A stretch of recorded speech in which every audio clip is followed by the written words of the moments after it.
안녕하십니까. 성기영의 경제쇼 아나운서 성기영입니다. 최근 금값도 고공행진하고 있고 증시도 오르고 있지만 실물 경제 글쎄요, 그리 좋다고 할 수는 없죠. 최근 한 경제연구원에서 현재 글로벌 경제가 유동성이 성장을 떠받치는 이 불안정한 국면에 진입했다고 경고하고 나섰습니다. 여러 가지 위기 징후가 보이고 있지만 정작 위기가 닥쳤을 때 뚜렷한 해법이 없어 지금이라도 선제적 대비 없이는 충격을 피하기가 어렵다는 건데요. 구체적으로 어떤 위기 상황인지 현재 글로벌 경제 상황 살펴보고요. 어떤 대책이 필요할지에 대해서도 잠시 후에 자세히 짚어보겠습니다.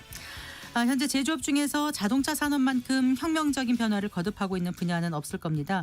전기차를 비롯한 친환경 차량, 자율주행, 배터리 등에서 큰 변화를 겪고 있는데요. 엔지니어의 시각에서 자동차 산업의 과거와 현재를 진단하고 미래를 내다보는 책 함께 읽어보겠습니다. 이 시간 유튜브로도 함께합니다.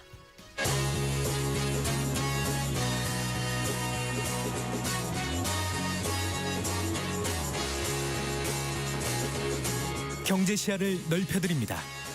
투자의 지름길을 안내합니다. 돈 되는 정보를 발견하는 시간.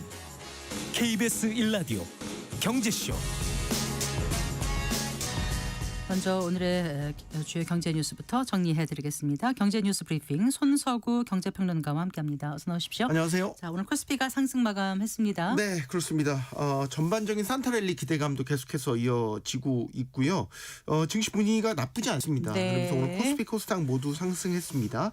코스피는 오늘 0.51% 상승하면서 4,129.68을, 코스닥은 0.49% 상승한 919.67을 기록을 했습니다. 네. 오늘 시장은 외국인이 견인했습니다. 예. 오늘 코스피에서만 외국인은 1조 7천억 원 넘게 매수 우위를 보이면서 강력한 매수 주체로서 역할을 담당을 했습니다. 네. 미국 뉴욕 증시도 보면 유동성 확대 기대감도 있고 경기에 대한 낙관론, 또 기술주 투심이 살아나는 전반적인 우호적인 환경 속에서 국내 증시도 이 영향을 받아서 투자 심리가 살아나는 모습이었고요. 특히 이 반도체 대형주 위주의 강세가 펼쳐지면서 네. 오늘 삼성전자가 대장주 노릇을 제대로 했습니다. 여러 그렇더라고요. 호재들이 겹치면서 네. 사상 최고가 경신했습니다. 예, 5%대 급등했습니다. 네. 시가총액이 692조를 넘어섰어요. 네. 왜 이렇게 많이 오른 거죠? 네, 오늘 급등한 거는 아까 호재들이 겹쳤다고 그랬잖아요. 그러니까 일단은 곧 실적을 이제 4분기 실적을 발표하는데 실적 발표에 대한 기대감은 아주 커져 있는 상태예요. 여기에다가 지난 24일에 정부가 발표한 해외 주식 매도 혜택, 그 비과세 혜택을 주는 것 있지 않습니까? 네네. 이게 이 혜택이 삼성전자가 큰 수혜를 볼 것이라는 기대가 지금 커지고 있어요. 그러니까 네네. 해외 주식을 처분해서 이 RIA 계좌를 통해서 네. 국내 주식에 1년간 투자를 하면 네. 해외 주식 처분한 거에 대한 양도세를 이제 비과세해 준다라는 거잖아요. 중요한 건 1년간 장기 투자를 할 수 있는 업종이 국내에서 뭐가 있냐? 결국 반도체다. 네. 그렇죠. 그러니까 이제 삼성전자로 매수세가 몰린 측면이 있는 거고요. 또 하나 소식이 전해진 건 삼성전자가 자체 GPU 그래픽 처리 장치를 개발했다는 소식이 또 전해진 겁니다. 네. 그래서 독자 개발한 이 GPU를 넣은 애플리케이션 프로세서, 이제 삼성전자는 이걸 엑시노스 브랜드로 쓰는데 이 엑시노스 신제품 2027년에 출시하는 이 제품에 자체 개발한 그래픽 처리 장치 GPU를 탑재한다라는 보도가 나온 겁니다. 네. 아시겠지만 GPU는 AI 시스템을 구동하는 데 핵심 칩이죠. 현재 엔비디아가 이 시장을 사실상 독점적으로 석권하고 있는데 이제 삼성전자가 자체 GPU를 개발했다라는 것. 네. 메모리 잘하고 있죠. 파운드리도 올라가고 있죠. 여기에다가 이제 설계 분야에까지 성과를 내기 시작했다. 이런 평가가 나오면서 삼성전자에 대한 목표 주가도 계속해서 상향해서 올라가고 있습니다. 네. 자, 오늘 환율이 더 떨어졌네요. 네, 오늘 더 떨어졌습니다. 예. 전 거래일보다 9.5원 내린 1440.3원의 주간 거래를 마감을 했습니다. 오늘 원달러 환율은 1449.9원에 출발을 해서 1450원대로 오르기도 했었는데 네. 오전 10시경에 다시 1440원대로 내려가더니 네. 11시가 넘으니까 1430원대. 네. 장중에 가장 많이 빠졌을 때는 20원 가까이 급락해서 1429원대도 오늘 찍기도 했습니다. 네. 이제 지난 24일에 당국의 전방위적 환율 진정 노력에 대해서 어떻게 보면 시장이 지금 반응을 하고 있는 것인데 네. 당국 개입 경계가 크게 작용한 것으로 보입니다. 아시겠지만 외환 당국이 지난 24일 이제 그 구두 개입을 했는데 메시지가 굉장히 강력했습니다. 정부의 강력한 의지와 정책 실행 능력을 곧 확인하게 될 것이다. 네. 이렇게 강력한 메시지를 냈고 실제 이 구두 개입 이후에 대규모 개입도 이뤄진 것으로 지금 시장에서는 보고 있습니다. 또 국민연금이 전략적 환해지 합의체를 신설했다는 소식도 전해지면서 네.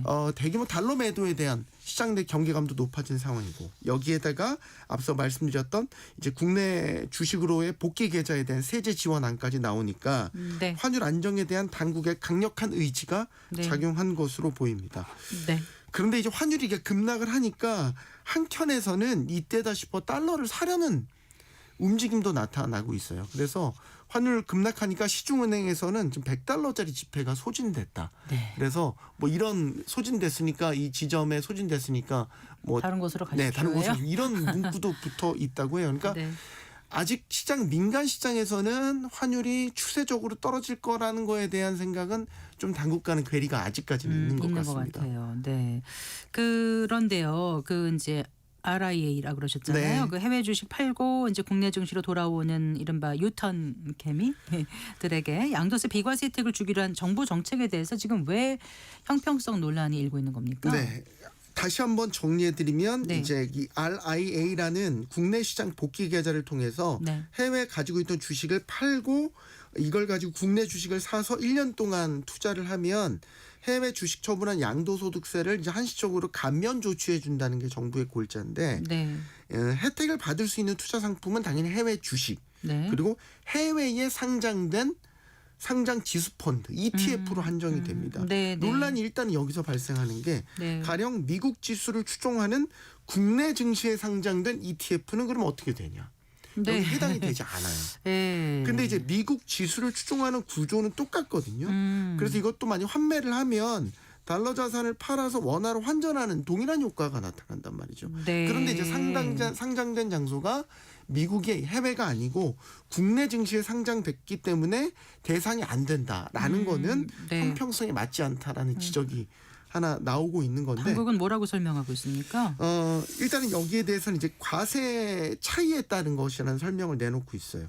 그러니까 RIA 계좌를 통해서 감면하는 세금은 네. 주식 매매에 따른 양도세인 건데 네. 국내에 상장된 ETF에 대한 매매 차익은 배당 소득세로 과세를 하기 때문에 네. 이제 과세 과정에서 원천 징수 자료가 필요해서 이 상품 설계 시간이 오래 걸려서 이번 대책에는 포함되지 않았다. 이 설명을 내놓은 거죠. 네. 그렇기 때문에 조금 더 이것도 논란이 되고 있는 게 그럼 결국 서둘러서 예. 이런 상품들은 배제가 된 거냐. 그러니까 더더욱 좀 형평성에 대한 논란은 사그라들지 않고 있는 상황입니다. 네.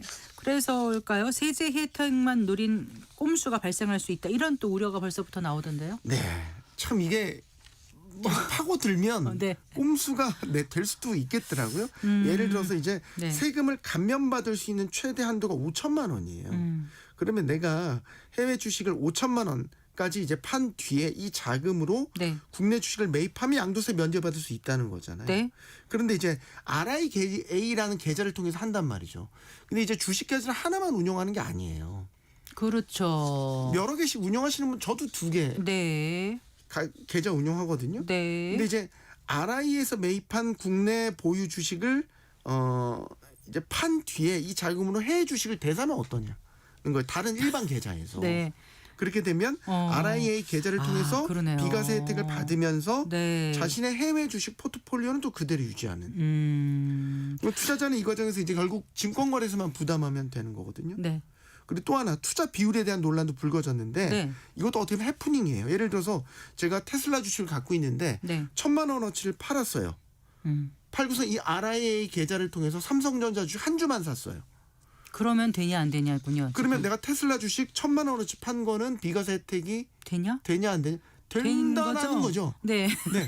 어쨌든 RIA 주식을 통해서 내가 국내 주식을 샀으니까. 그랬더니 근데 아니다라는 거죠. 정부 네. 설명은 네. 해외 주식을 판 금액의 사실상 전액을 국내 주식이나 펀드에 투자를 해야 세제 혜택을 받을 수 있다라는 건데 네. 어쨌든 이제 이런 것도 처음에 설명하는 과정에서 빠져 있었으니까 그러면 이렇게 하면 되는 거 아니야? 네. 라는 식으로 이제 생각하는 분들이 나온 거고 이것 때문에 논란이 불거진 거고 또 네. 하나 염려되는 거는 네. 이게 이제 적용 시점인 건데 증권사가 시스템을 갖춰야 되거든요. 네. 근데 지금 정부 계획으로는 2월까지 증권사들이 이제 시스템을 구축할 수 있을 거라고 보는데 네. 이게 쉽지 않을 거라고 보는 증권업계 시각이 있어요. 그런데 요것도- 아까 말한 것처럼 국내 상장 ETF 매매 차익도 지금 상품 설계 시간이 걸린다는 거잖아요. 네, 그러니까 그렇죠. 시간 걸려서 해결이 되면 또 그때 가서 또 될 수도 있다는 될 수도 건 거- 있다라는 거죠. 만약에 이제 이거 가지고 환율 안정 효과가 없으면 네. 그것까지도 포함시킬 수 있다라고 이제 얘기를 하니까 더 불이 붙는 면도 있는 거죠, 사실. 그렇군요. 알겠습니다. 자, 쿠팡이 이제 이번 고객 정보 유출 사태에 관한 자체 조사 결과를 또 기습 발표했어요. 발표해서 이게 또 논란이에요. 네. 네. 크리스마스 날 발표했어요. 저도 이거에 대한 속보 보도를 칸타타 보면서 갑자기 저도 이걸 받아가지고 깜짝 놀랐는데 이 기습 발표를 했습니다. 이게 연휴에 이걸 기습 발표한 것도 그렇고 일단 쿠팡이 발표한 내용을 말씀드릴게요. 네. 자체 조사한 결과입니다. 고객 정보를 유출한 전직 직원을 특정했다. 이건 이제 중국 국적의 직원으로 알려진 사람이겠죠. 유출자가 행위일체를 자백했는데 탈취한 보안키를 사용해서 고객 계정 3,300만 개의 기본 정보에 접근을 했는데 이 중에서 3,000개 계정의 고객 정보만 저장을 했다. 그리고 이 유출된 정보에는 네. 이름이나 주소, 전화번호, 뭐 공동연관 출입번호 같은 것들이 있었고 네. 사태의 심각성을 느꼈는지 해당 유출자는 개인 정보를 모두 삭제했더라. 네. 그리고 제3자에게 전송한 데이터는 없다. 네. 이렇게 발표했습니다. 또 하나 이게 더 저는 좀 기가 막히던데 이 유출자가 범행 은폐를 위해서 이 개인용 노트북을 하천에 버렸대요. 근데 쿠팡이 직접 잠수부를 동원해서 그 버린 노트북을 회수했대요. 그리고 포렌식을 해서 외부 전송 흔적이 없다는 걸 확인했다. 이것도 발표를 한 거예요. 네. 그런데 이렇게 먼저 발표하면 안 되는 거 아닌가요? 안 되죠. 이런 전례가 없었거든요. 네, 네. 일단은 정부가 강력히 반발하고 있는 거는 과학기술정보통신부가 민간합동조사가 이제 진행 중에 있거든요. 네, 네.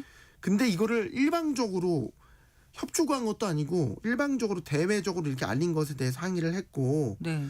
이게 분명한 거는 지금 조사단의 확인이 거친 것도 아니란 말이에요. 아, 그래요. 네. 아. 이 점을 지금 정부도 분명히 밝히고 있고요. 상식적이지 않다라고 이제 지적을 하는 거는 조사 대상이 자체 조사 결과를 발표한다는 게 상식에 부합하지 않죠. 그리고 통상 네. 정부 조사를 받고 있는 가정 중에는 이거를 함구하는 것이 일반적이거든요. 왜냐하면 모든 조사 결과가 완벽하게 이뤄진 다음에 발표를 해야 혼선이 없잖아요. 근데 이걸 일방적으로 먼저 기습 발표를 해버린 것. 네. 더욱이 아까 노트북 자체적으로 잠수부 동원해서 회수했다라고 그랬잖아요. 예. 이거는 사실 증거훼손의 의심을 받을 수도 있는 부분이거든요. 네. 그러면 쿠팡이 왜 이런 자체 조사 결과를 발표했을까? 일각에서는 지금 쿠팡이 범정부적인 수세 압박에 몰리게 되니까 네. 지금 여기서도 3,000건만 유출됐다라는 걸 강조하고 있거든요. 예.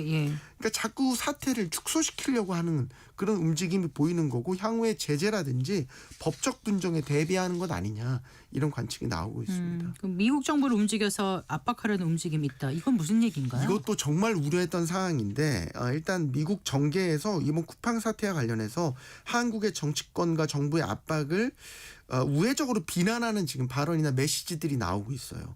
예를 들어서 트럼프 1기 행정부 시절에 국가안보보좌관을 지냈던 이 로버트 오브라이언이라는 분이 자신의 SNS를 통해서 도널드 트럼프 대통령이 한국과의 무역관계 균형을 회복하기 위해서 많은 노력을 기울였는데 네. 한국이 미국의 기술 기업을 겨냥해서 그런 노력을 훼손한다면 매우 유감스러운 일이 될 것이다. 이거는 여기서 얘기하는 미국 기술 기업이라는 건 이제 쿠팡을 지칭을 하는 거고 네. 이거는 이제 쿠팡에 대한 압박을 비판적으로 바라보는 견해를 밝힌 것으로 해석이 되고 이 공화당의 데럴 이사라는 하원 의원도 매체의 기고문을 통해서 네. 지금 한국 정부가 미국 기업을 상대로 공격적인 캠페인을 벌이고 있다라는 거. 미국 기업 쿠팡이 네. 여기 해당되는 거고 이런 걸 보면 쿠팡의 고객 정보 유출 사태를 마치 한국 정부가 미국 기업에 대한 공격을 하는 것처럼 간주해서 비판적인 입장들을 지금 내고 있거든요. 또 하나 지금 찜찜한 거는 18일에 예정돼 있었던 네. 한미 자유무역협정 공동위원회 비공개 회담이 미국 무역대표부의 일방적인 불참 통보로 취소가 돼서요. 이유를 밝히지 않았지만 네. 혹시 이게 쿠팡 사태에 대한 항의 차원에서 회담을 취소한 거 아니냐 이제 이런 식의 해석이 나오고 있어서 네. 이것도 나중에 확인을 한번 거쳐봐야 되고 우리가 우려하는 거는 쿠팡이 이제 쿠팡 INC를 미국 나스닥에 상장시킨 이유로 이미 전해진 거지만 뭐 $1,000만 이상의 미국 정부를 상대로 한 로비 자금을 썼다라는 게 전해지고 있지 않습니까? 네. 지금 한국에서 매출을 대부분을 일으키고 있지만 미국 기업처럼 행세해서 미국 정부의 보호를 받으려는 움직임이 일고 있거든요. 이게 만약에 확전이 되면 혹시라도 한미 간 통상 마찰로 이게 번질 수도 있는 부분이기 때문에 네. 예의주시해봐야 될 것 같습니다. 알겠습니다. 잘 들었습니다. 고맙습니다. 감사합니다. 네, 경제뉴스 브리핑 손서구 경제평론가와 함께했습니다.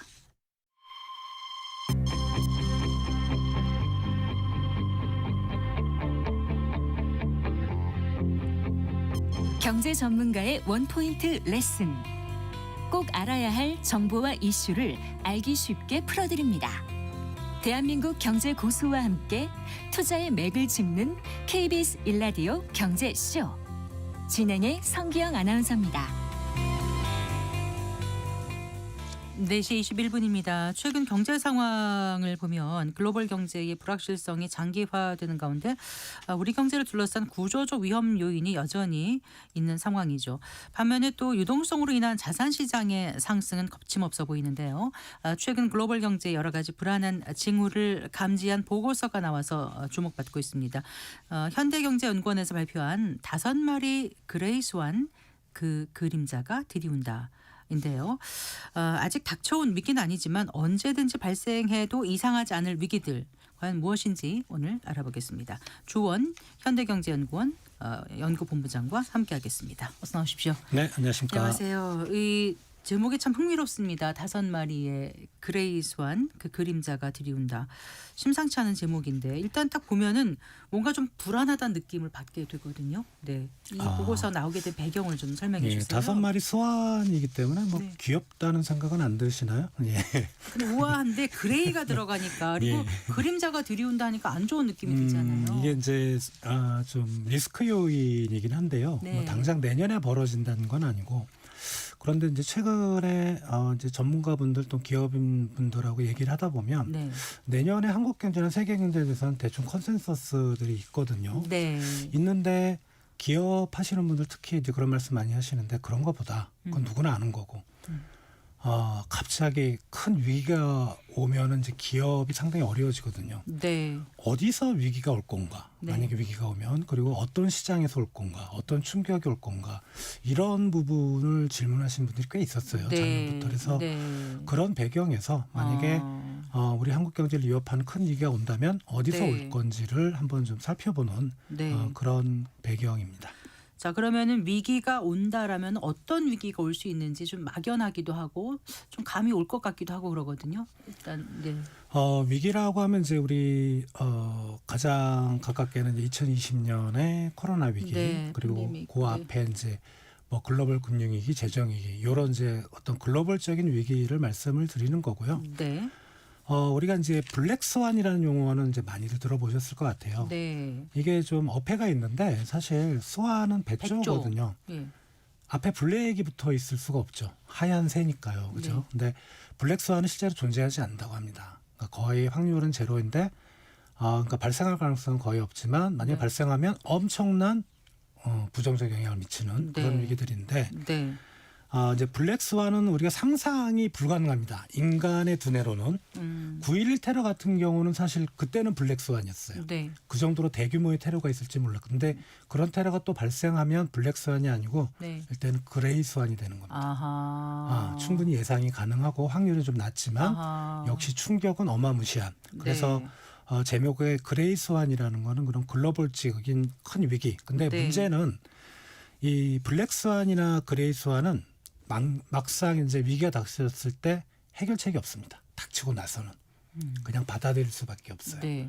그러니까 할 수 있는 거는 미리 선제적으로 마음의 준비라든가 시스템적인 준비를 해야 되는 그런 위기다 이렇게 보시면 될 것 같습니다. 네. 그 보고서를 보니까 이 체계적인 위험이 현실화된다라면 심각한 경제 위기에 빠질 가능성이 매우 높다 이런 표현이 있더라고요. 네. 체계적 위험이라는 게 어떤 거예요? 이제 시스테마틱 리스크라고 하는데요. 우리가 체계적 위협 비체계적 위험으로 나누는데 네. 시장에서 이제 많이 쓰는 용어거든요. 비체계적 위험이라는 건 이제 기업이나 산업 단위에서 그러니까 뭐 기업이 뭐 소송이 걸린다든가 아하. 뭐 노사관계가 어렵니 마이크로적인 위기라 이거는 기업들이 충분히 대응 가능한데 네. 이 체계적 위험이라는 거는 네. 이런 블랙스완이나 그레인스완 같이 네. 좀 큰 위기 어허. 기업에서는 대응할 수 없고 네. 정부 차원에서 보호막을 쳐줘야 되는 아하. 그런 위험을 이제 체계적 위험이라고 보시면 될 것 같습니다. 네. 자, 그러면은 그레이 스완이라는 거는 예측은 가능은 한데 한번 그게 현실화가 되면은 해결할 수 있는 방법은 없다라고 지금 말씀하셨잖아요. 네. 그러니까 그게 더 무섭거든요. 예측은 가능한데 보통 예측은 가능하면 해결을 할 수 있어야 되는 거라고 생각을 했는데 그게 아닌가 봐요. 네, 그러니까 예측 가능한데 해결을 할 수 있다. 그거는 우리가 화이트 스완이라고 예, 합니다. 그러니까요. 예, 그거는 좀 약간 위기의 규모가 좀 작고 우리 네. 자주 겪었던 거라 이런 매뉴얼이 다 있는데 근데 그레이스완 같은 경우는 사실 우리 예측이라는 게 예를 들어서 우리 5개 그레이스완을 말씀드렸는데 내년에 벌어질 확률에 대해서는 아무도 모르지만 개인적으로는 10년 안에 5개 중에 하나는 분명히 나타납니다. 최소. 네. 그 정도의 어떤 예측 가능성은 있지만 네. 이거는 왜냐하면 전 세계적인 위기이기 때문에 네. 한국 경제의 특성이 보면은 대외 의존도가 높고 높죠. 바깥에서 충격이 발생하면 사실 그대로 받아들여야 하는 숙명적인 경제 구조를 가지고 있기 때문에 네. 해결책은 사실은 없습니다. 네. 현재 글로벌 경제가 펀더멘털은 약하고 유동성에 의존하는 불안정한 국면에 들어섰다 이렇게 보고서에서 진단하고 있더라고요. 네. 네, 펀더멘털이 어떻게 약하고 지금 유동성에 의존한 불안정한 국면은 어떤 의미를 한 거죠? 지금 한국 경제 성장률은 올해 대체적인 컨센서스가 1%에서 내년에 2% 정도인데 이게 좋아지는 것 같죠. 근데 올해가 역사상 5번째로 낮은 성장률이라 사실 내년 2%가 올해 워낙 낮았기 때문에 올라가는 효과. 네, 네. 정말 좋아진다면 한 3% 가까이 돼야 되거든요. 예. 또 말씀드리면 세계 경제 성장률은 네. 계속 지금 떨어지고 있습니다. 내년까지도. 네, 네. 예. 이 말은 세계 경제가 성장 동력을 잃어버렸다는 얘기고 그런데 왜 S&P 500은 사상 최고치를 기록하고 네. 뭐 우리나라 증시, 중국 증시, 일본 증시도 계속 올라가지? 펀더멘털에 기초하지 않는 자산 시장의 호황 네. 이거는 유동성이 받쳐주는 거죠. 네. 즉 돈이 많이 풀려서 예. 우리가 경험상 100번이라면 100번 다 유동성으로 올라간 자산 시장 호황은 크게 조정을 받습니다. 네. 그런 조정 과정이 급격하게 이루어지면 이 5가지 그레인스완 중에 마지막 5번째 거 빼고 네. 그건 팬데믹이기 때문에 네. 첫 번째, 두 번째, 세 번째, 네 번째가 그런 위기로 빠질 가능성이 높다는 걸 의미합니다. 네.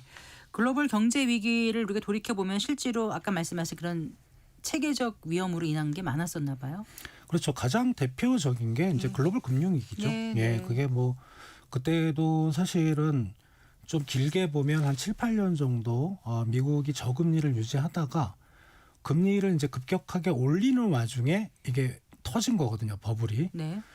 그런 거를 생각하고 또 얼마 안 있다 한 2, 3년 있다 유럽의 재정위기도 역시 유럽이 펀더멘털이 약했는데 유럽 정부들이 정확히는 유럽 정부들은 아니고 유럽 정부 중에 4개 국가, 피그스 국가라고 하죠. 네, 네, 네. 재정으로 버티다 그게 터진 게 재정위기고요. 네. 그렇다 보면 돈으로 받쳐지는 네. 그런 시장이란 게 사실 사상 무각이 아닌가 그렇게 생각이 네. 됩니다. 그래요. 지금 5가지의 그 그레이스완 말씀하셨잖아요. 그럼 네. 하나씩 좀 짚어볼까요? 첫 번째가 뭐예요, 본부장님? 첫 번째는 이제 아까 말씀드렸던 중장기적으로 볼 때 세계 경제 성장률이 계속 지금 떨어지는 상황입니다. 그게 거의 90년대 중반부터 평균적인 성장률을 보면은 계속 떨어지고 있고요. 지금 IMF의 정만치를 보면 앞으로 2030년까지도 성장률이 계속 떨어지는 그게 원인을 여러 가지로 우리가 잡을 수 있는데 제가 생각하는 원인은 3차 산업혁명에서 4차 산업혁명으로 넘어가는 네. 그러니까 3차를 우리가 IT혁명이라고 보고 4차를 AI로 보면은 과거 산업혁명과 산업혁명 사이에는 새로운 비즈니스 모델, 새로운 기술이 비즈니스 모델로 정착하는데 네. 시간이 필요하거든요. 그렇죠. 즉 네. AI 테크놀로지가 네. AI 비즈니스 모델로 정착하는데 시간이 걸리고 과거의 예를 보면 항상 그때는 경제 성장률이 다 떨어지더라. 네. 그게 이제 저성장 국면으로 진입하게 되고요. 아하. 그럼 이때는 정부는 과연 뭘까? 즉 민간이 경제를 못 끌어올린다면 정부가 받쳐주려고 네, 하겠죠. 네. 예. 이게 이제 지금 유동성 장세의 시작이 되는 겁니다. 네, 그렇군요. 그러니까 AI로 전환하는 패러다임 시프트에 지금 있다 이런 말씀이시잖아요. 네. 그러니까 두 번째 위험은 그럼 어떤 거예요? 그레이스완이요? 바로 이제 금리 인하. 네. 였던 거죠. 네. 네. 뭐 저희 나라도 그렇고 미국도 아직 조금 더 금리 인하 여지가 있지만 많은 나라들이 거의 내려갈 수 있는 최저한까지 내려가 있고 이 말은 일단은 통화 정책 쪽에서 정부가 민간의 활력이 자꾸 빠지니까 돈을 푸는 거죠. 네. 예, 중국도 그렇고 일본도 예. 그렇고 그러다 보면은 이 유동성이 사실 정부가 그렇게 금리를 인하할 때는 실물 쪽에서 좀 생산적인 부분, 투자, 예, 이런 쪽으로 가기를 이어져야 원하지만 되는데. 현실은 항상 네. 그런 쪽으로 안 가고요. 네. 투자는 투자인데 네. 주식 투자, 네. 예, 부동산 투자 네. 이런 쪽으로 흘러가니까 자산 시장이 가격이 약간의 버블이 계속 생겨나는 거죠. 그렇죠. 그게 터진 게 이제 금융위기였고요. 네.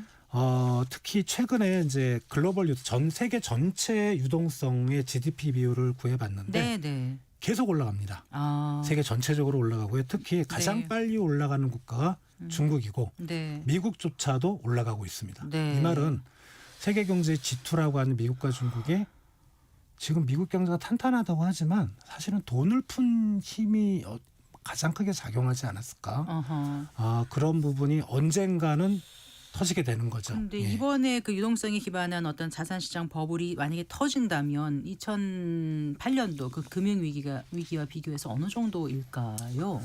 2008년은 이제 리먼 브라더스라든가 미국의 어떤 굴지의 IB들이 파산했잖아요. 투자은행들이요. 네. 그러다 보니까 이제 했던 건데, 근데 그때 이후로 그 미국의 금융기관들이 사실 건전성은 좀 많이 높아졌어요. 네, 네. 외환 파생, 특히 파생 금융 상품에 대해서는 네. 규제가 좀 많이 들어가고 있어서 물론 뭐 트럼프 요번에 되면서 약간 풀었다고 하지만 네. 그래서 그 정도 급의 위기는 아닐 수도 있겠다. 미국만 따져보면. 네. 예. 그러나 그런 굴지의 금융기관들이 미국만 있는 게 아니고 그렇죠. 유럽과 중국에 있잖아요. 그래서 이 부분들이 터진다면은 네. 금융위기 때에 버금가는 네. 그런 영향이 한국에 오지 않을까. 파생 상품도 그 이후에 너무 많이 발달돼 가지고요. 예. 어디서 어떻게 터질지를 그거는 모른다는 아무도 알 수가 그런 없습니다. 불안이 네. 사실 있는 상황입니다. 또 세 번째 수완 그레이스완은 어떤 거죠? 중국 얘기입니다. 네. 이제 중국이 세 가지 함정에 걸려 있다고 하는데 네. 세 가지가 이제 첫 번째는 이제 중진국 함정이라 해서 우리나라가 외환위기 때 겪었던 네, 네. 국민소득이 한 $10,000 좀 넘어가면 중국이 지금 1인당 국민소득이 한 13,000, 4,000 정도 되거든요. 네. 반드시 겪어야 되는 예. 산업 구조조정이 일어나야 되고 좀 하이테크 쪽으로 옮겨가야 되는데 중국이 네. 딱 그런. 그리고 두 번째는 이제 투키디데스 함정이라 해서 이건 이제 그리스의 도시국가들이 경쟁할 때 아테네하고 예. 스파르타하고 막 신흥 할 때. 도시가 부상하면 기존의 강자가 눌러버립니다. 네. 지금 중국이 부상하니까 미국이 누르는. 네. 예. 근데 이 두 가지는 상당히 좀 중장기적인 얘기고 어허. 그 중에 마지막으로 가장 우려되는 게 유동성 역시 함정입니다. 유동성. 네. 중국이 돈을 계속 풀거든요. 이유는 간단합니다. 이제 부동산 시장 침체 때문에 너무 내수가 안 어려우니까요. 좋다 보니까. 네, 근데 물가가 계속 마이너스예요. 음. 그게 돈을 그렇게 많이 풀었는데도 물가가 마이너스가 나올 리가 없거든요. 플러스가 크게 나와야 되는데 이거를 이제 정부가 돈을 아무리 풀어도 네. 내수 경기가 반응하지 않는다.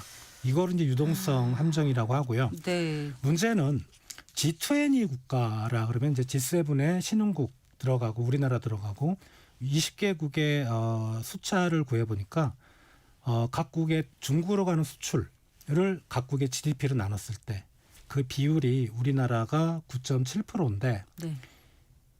자랑스럽게도 20개국 중에 1등이네요. 네. 표현을 20개국을 뺐을 때 전 세계적으로 우리보다 높은 데는 딱 한 군데밖에 없습니다. 대만 네. 12%입니다. 네.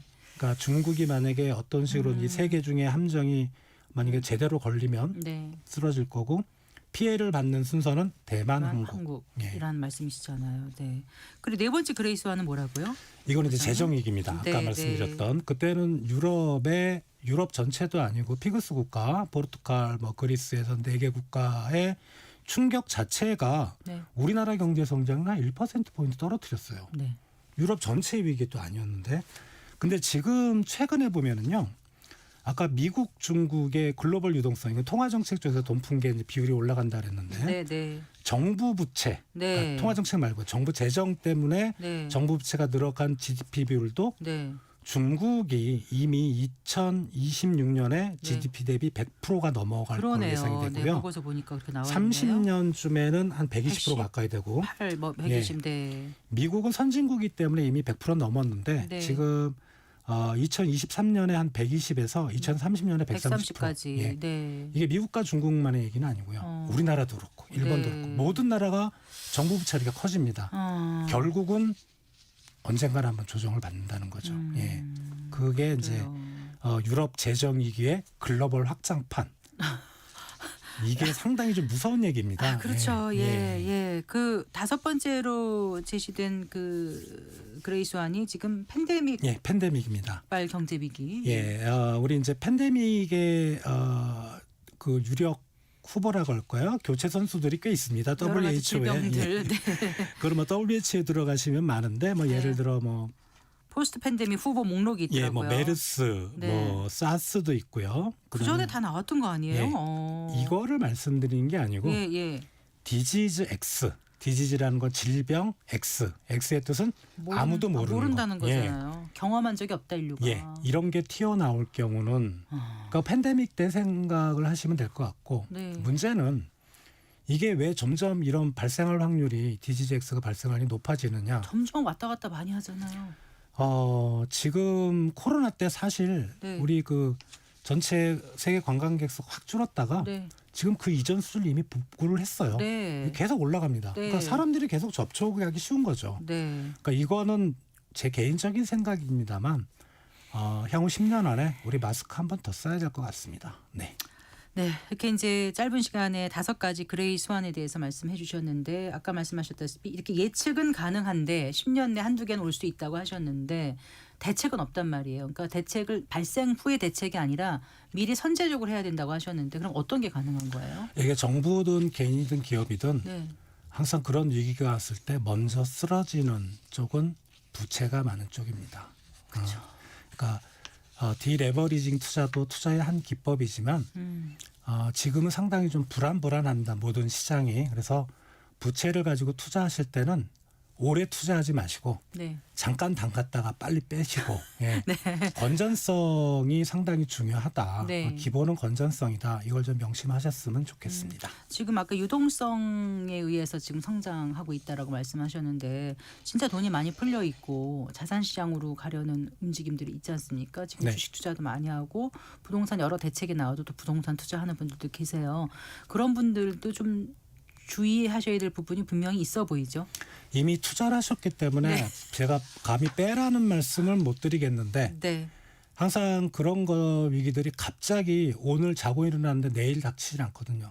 그 전에 징후들이 조금씩 뭐가 나옵니다. 네. 뭐 기업의 은행의 연체율이 올라간다든가 네. 우리가 알만한 기업들이 쓰러진다든가 네. 그런 징후들이 나오면은 기존에 투자하셨던 거에 대해서 다시 네. 한번 좀 생각을 잘 하셔야 될 거로 생각이 됩니다. 알겠습니다. 잘 들었습니다. 고맙습니다. 감사합니다. 네, 주원 현대경제연구원 연구본부장과 얘기 나눠봤습니다.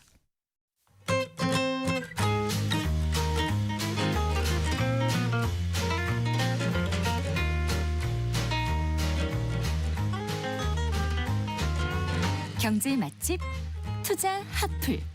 지금은 돈 벌기 딱 좋은 시간. KBS 1라디오 경제쇼.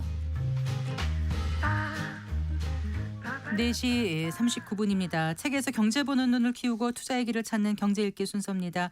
엔지니어의 시각에서 자동차 산업에 대해서 진단하고 전망한 책입니다. 엔진 너머의 미래. 오늘 함께 읽어보겠습니다. 미래에셋 투자와 연금센터 이상건 센터장 스튜디오에 모셨습니다. 반갑습니다. 네, 반갑습니다. 안녕하세요. 좀 멋있어 보여요. 예. 엔진 너머의 미래. 네. 예. 근데 이 저자가 연구원 엔지니어 출신이시죠. 아, 네네. 뭐 경영자이기도 하시고 네. 안병기 박사인데요.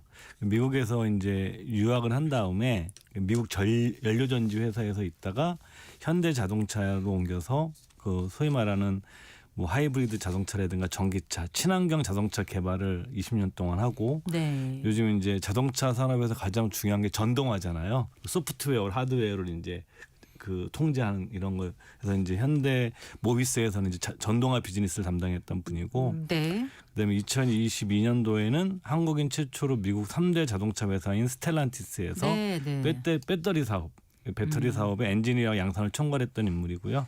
지금 이제 삼성 SDI의 부사장과 고문으로 있는 분입니다. 그렇군요. 그러니까 이제 사실은 거의 직장생활 대부분을 뭐 친환경 자동차와 배터리 쪽에 하신 엔지니어 출신이시고, 네, 네. 그래서 이 책은 이제 뒤에 후기를 보면 자신의 회고록과 같은 책이고 자기가 평생 동안 해왔던 일에, 그리고 또 이 책이 후배들에게는, 자동차 산업 후배들에게는 그 참고 자료가 됐으면 좋겠다라는 이제 바람이 담겨 있고요. 이 책 네, 후기에. 네. 이 책에는 아마 오늘날 자동차 산업의 주요 이슈가 되는 거의 모든 문제들이 아마 다루어지고 있는 것 같아요. 뭐 전기 자동차의 등장과 캐즘. 요즘 전기차들 뭐 그러다가 주가가 좀 안 좋은 경우도 있었고 그랬잖아요. 네, 그다음에 왜 토요타가 그 전기차 개발을 안 하고 세계 최대 자동차임에도 불구하고 하이브리드에 집중을 했는지.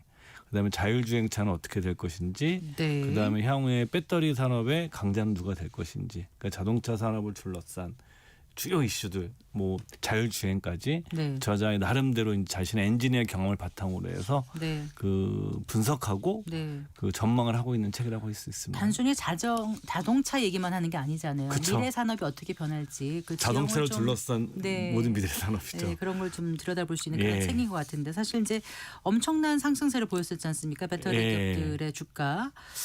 근데 이제 최근에 좀 일시적으로 반등하긴 했지만 그 전에 막 몇 년 전에 엄청 그럼요. 예. 저기 올랐던 거에 비하면 여전히 좀 어려움을 고전을 면치 못하고 있는데 예. 어떻습니까? 그 전기차 캐즘이 이렇게 이런 상황을 만들었다고 하지만 예. 저자는 이걸 어떻게 바라보고 있습니까? 이 문제를요. 예, 캐즘이라는 게 이제 새로운 기술이나 제품이 나온 다음에 일시적으로. 대중에게 그 전파된 다음에 일시적으로 이제 정체가 되는 거죠. 정체가 되는 수요가. 현상인데, 네.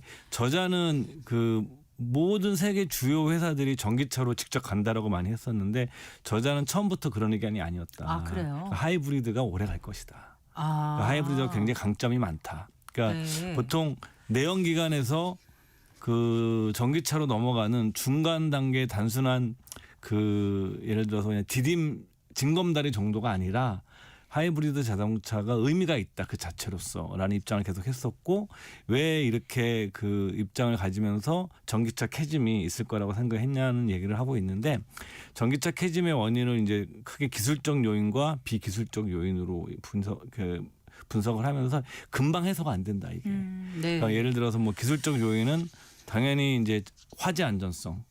그다음에 두 번째 충전 인프라가 굉장히 중요하다. 전기차 충전을 그렇죠. 해야 되는데 네, 네. 충전 제대로 된 충전소 한 곳을 만드는데 20억에서 30억 정도 드는데 이거를 전국적으로 깔아야 되잖아요. 이걸 어떤 기업이나 지자체가 선뜻 투자를 하기가 쉽지 않다. 그다음에 또 이 설사 전기차가 지금 굉장히 시장 점유율이 높은 편은 아니거든요. 아직까지도. 이게 만약에 높아져도 또 하나의 문제가 생긴다. 전기가 필요하잖아요. 그렇죠. 지금 AI 때문에 전기 부족해서 난리인데 네. 전기차까지 이렇게 다 인프라가 갖춰지면 그때 또 전기를 어떻게 해야 될 거냐. 이런 인프라적인 문제도 같이 봐야 되는데 이게 쉽지 않다. 네. 당장 안 되는 것들이다. 아하.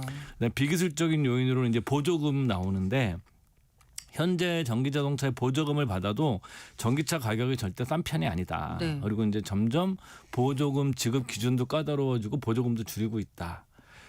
중국 같은 경우는 2020년 이후 전기차 보조금을 아예 없앴거든요. 이 책에 나오지만, 그래서 저자가 이제 강조하는 건 뭐냐면, 정확한 시점은 알 수 없지만 네. 내연기관과의, 우리가 이제 소위 엔진 자동차죠. 우리가 이제 뭐 개솔린 내연기관 자동차와의 네. 가격 격차가 중요하다. 네. 이게 10에서 20%까지 좁혀져야 된다. 아. 그러니까 요 시점까지가 되게 중요하고, 또 이 자동차 산업은 다른 산업과 달리 정치적인 요인도 중요하다.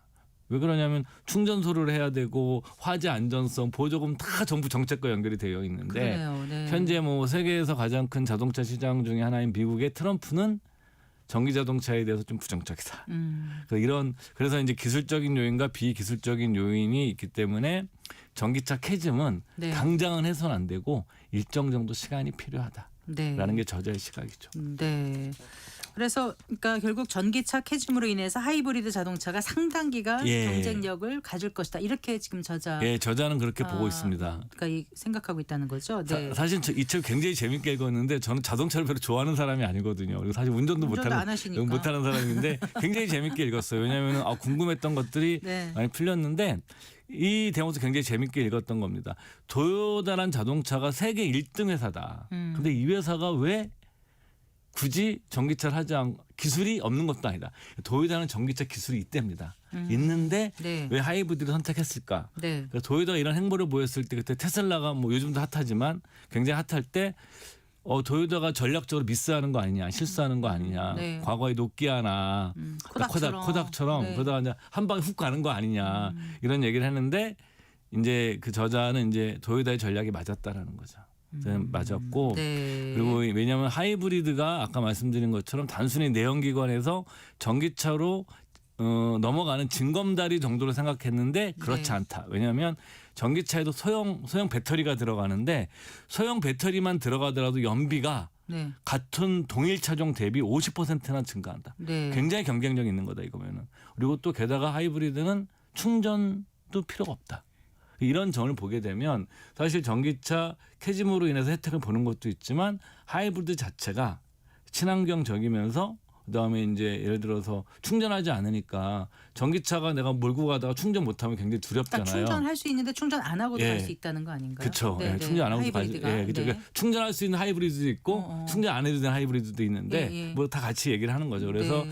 저자는 상당 기간 동안 자동차 시장에서 하이브리드의 그 경쟁력이 유지될 거다라는 시각을 보이고 있습니다. 그게 어느 정도 상당 기간이라고는 구체적으로 밝히진 않았죠. 네, 그렇죠. 뭐 이게 어떻게 정확히 알 수 있겠습니까? 그거. 근데 아까 네. 그 아이디어 나오면 맞는 것 같아요. 그러니까 네. 전기차의 가격이 내연기관의 자동차 가격의 10에서 20% 정도로 네. 그 정도 좁혀졌을 때. 좁혀졌을 때 네. 그때를 잘 봐야 된다라는 말이 좀 의미가 있는 것 같아요. 네, 그래요. 예.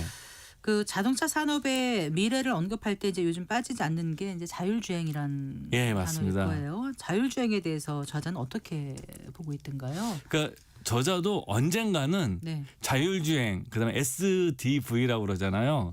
이게 뭐 이제 영어로 소프트웨어 디파인드 비클이라고 그래서 네. 그러니까 소프트웨어 중심의 자동차. 아하. 그러니까 자동차가 하드웨어 중심이잖아요. 하드웨어가 아니라 거기 전동 시설이 소프트웨어가 들어가서 다 이렇게 뭐냐면 소프트웨어에서 하드웨어를 이제 구동하는 거죠. 네, 네. 지금 우리가 하드웨어를 구동하는 게 더 중심이라면 이제 소프트웨어를 통해서 하드웨어를 구동하는 방식으로 가는데 네. 이게 뭐 자율주행과 SDV 다 연결이 되어 있는 거죠. 네. 근데 이 자율주행과 SDV에 최적화된 자동차가 결국은 전기 자동차라는 네, 거죠. 네. 전기로 작동되는 소프트웨어가 가장 최종되기 때문에 환경 문제와 무관하게 언젠가는 전기차로 간다.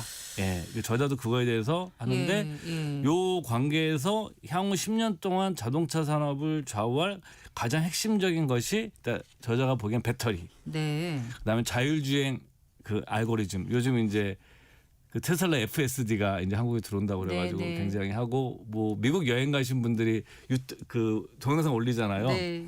아까 웨이모 같은 거 타고서 와 사람보다 운전 더 잘해 뭐 이렇게 저도 동영상 보고 그러는데 그런 식으로 이제 자율주행차에 대한 알고리즘이 어느 수준까지 갈 거냐, 네. 최고 레벨까지 갈 수 있느냐 여부, 네. 그다음에 데이터를 바탕으로 한 SDV 네. 이 세 가지의 기술인 거고 최근에 현대자동차를 약간 걱정하시는 분들이 최근에 이제 소프트웨어 이 책임자였던 사장이 최근에 물러나셨잖아요. 네, 그래서 네. 그런 걱정하는 게 바로 이건 거든요. 왜냐하면 자동차 회사의 미래가 어차피 최종적으로 전기차로 갈 건데 저자가 보기엔 네. 한 축은 배터리고 네. 한 축은 소위 말하는 소프트웨어나 자율주행 차원이 된다라는 거죠. 네. 그래서 이제 저자는 이렇게 책에서 이런 문장을 읽어드리는 게 좋을 것 같은데 첨단 기술을 선도하는 거대 기업조차 실패한 사례를 남기는 자율주행 분야에서 네. 어떤 기업이 그러니까 자율주행이 되게 어렵다는 거죠.